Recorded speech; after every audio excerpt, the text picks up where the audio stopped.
इस फिल्म की कहानी बहुत ही अनोखी है। एक कपल जिसको एक ऐसा घर मिलता है जो सभी ख्वाहिशें पूरी करता है, मगर पत्नी एक ऐसे लड़के की ख्वाहिश मांग लेती है जो बाद में अपनी ही माँ के साथ रिलेशन बनाने की कोशिश करता है। ये कहानी बहुत ही डरावनी और मिस्टीरियस है, जिसे देखकर आपको मजा आ जाएगा। फिल्म की शुरुआत में कपल को दिखाया जाता है जिसमें लड़के का नाम मैट होता है और लड़की का नाम कैट होता है।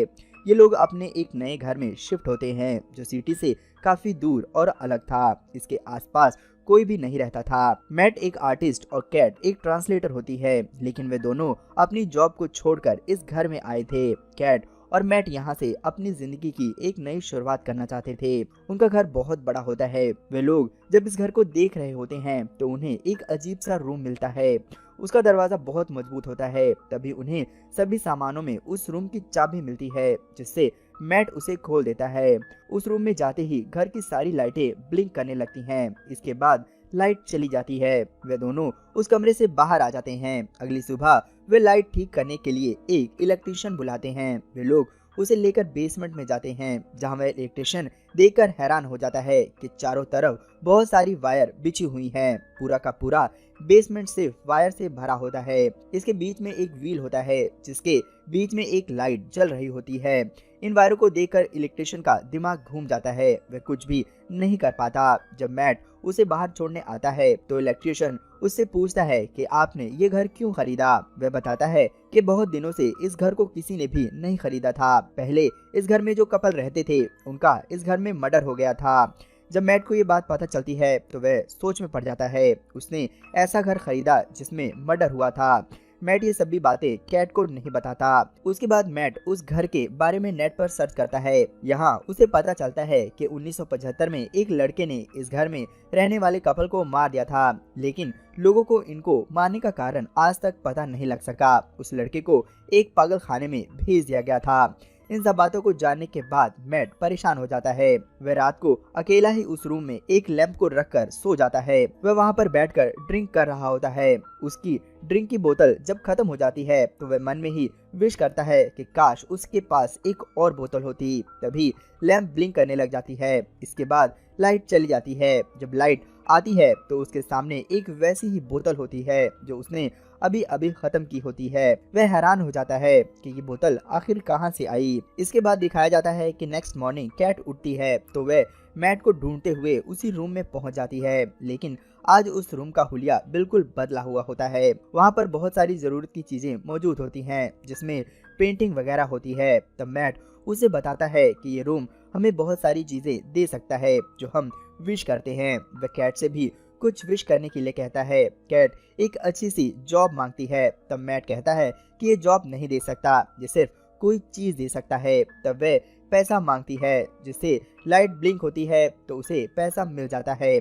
पहले तो कैट को ये सब चीजें अच्छी नहीं लगती, लेकिन मैट के कन्विंस करने के बाद वह मान जाती है। वे दोनों बहुत खुश होते हैं। वे अपनी सारी इच्छाएं पूरी करने लगते हैं। वे घर से खाने पीने की चीजों के साथ महंगी ज्वेलरी, कपड़े और बहुत सारी चीजें मांगते हैं। वे पार्टी करते हैं। वे कई दिनों तक बहुत मजे करते हैं, यहाँ तक कि वे पैसे की दीवार खड़ी कर देते हैं। वे मजे से जिंदगी गुजार रहे होते हैं, लेकिन अब वे बोर होने लगते हैं। तब मैट उन्हें समझाता है कि हमें एक बच्चे की प्लानिंग करनी चाहिए, लेकिन कैट इस बात के लिए एग्री नहीं होती, क्योंकि वह 2 बार पहले भी ऐसा कर चुकी थी। दोनों बार उसका मिसकैरेज हो जाता है, जिससे वह डरी हुई होती है।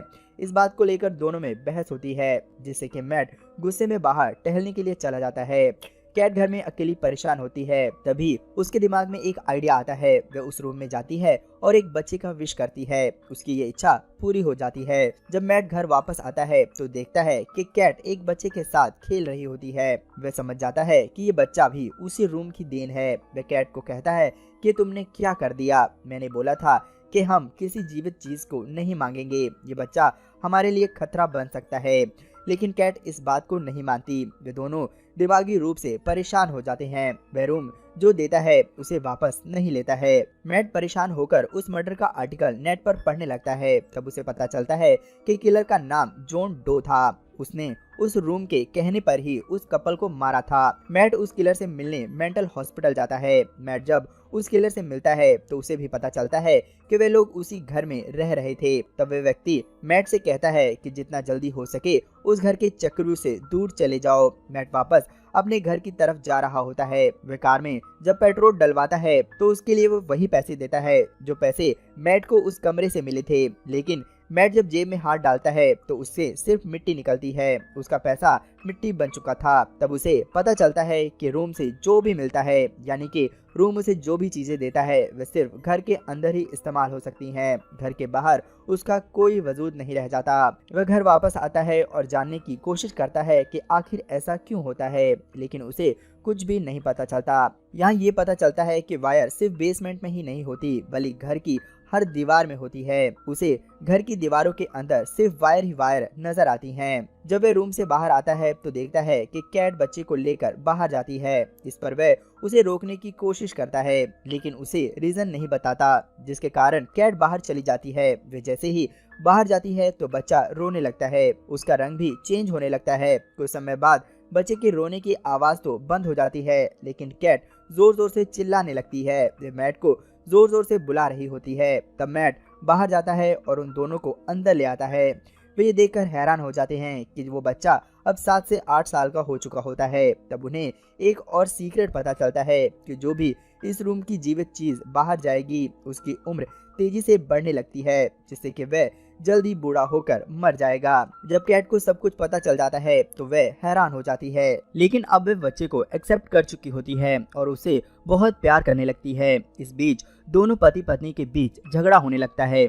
इस वजह से दोनों के बीच अब झगड़ा होना शुरू हो जाता है, यहाँ तक कि वे दोनों अलग अलग कमरों में रहने लग जाते हैं। मैट उस बच्चे को एक्सेप्ट नहीं कर पाता। उन दोनों के बीच बच्चे को लेकर बहस होती रहती है। वह बच्चा हर समय बाहर जाना चाहता है, लेकिन कैट उसे बाहर नहीं जाने देती। एक रात उन दोनों के झगड़ों के कारण वह सोता नहीं है। वह पूरे घर में घूमता हुआ उस बेसमेंट में जाता है। उसके साथ ही वह उस कमरे में भी जाता है जहां पर उसे पता चलता है कि वह इस दुनिया में कैसे आया है। उसके साथ ही उसे ये भी पता चलता है कि उसके अंदर बहुत सी शक्तियां भी होती हैं। अगली सुबह वह उस रूम को एक बड़े गार्डन में बदल देता है। इसके साथ ही वह बहुत सारी अजीब सी हरकतें भी करता है। ये सब देखकर कैट तो उस बच्चे के साथ बहुत खुश होती है, लेकिन मैट गुस्से में आ जाता है। उसे उस बच्चे की पावर से डर लगने लगता है। वह सोचता है कि कहीं उसकी पावर उसके साथ पूरी दुनिया को खतरे में ना डाल दे। तभी मैट को जॉन डो का फोन आता है। वह उसे बताता है कि उसने उस कपल को नहीं मारा था। वह बोलता है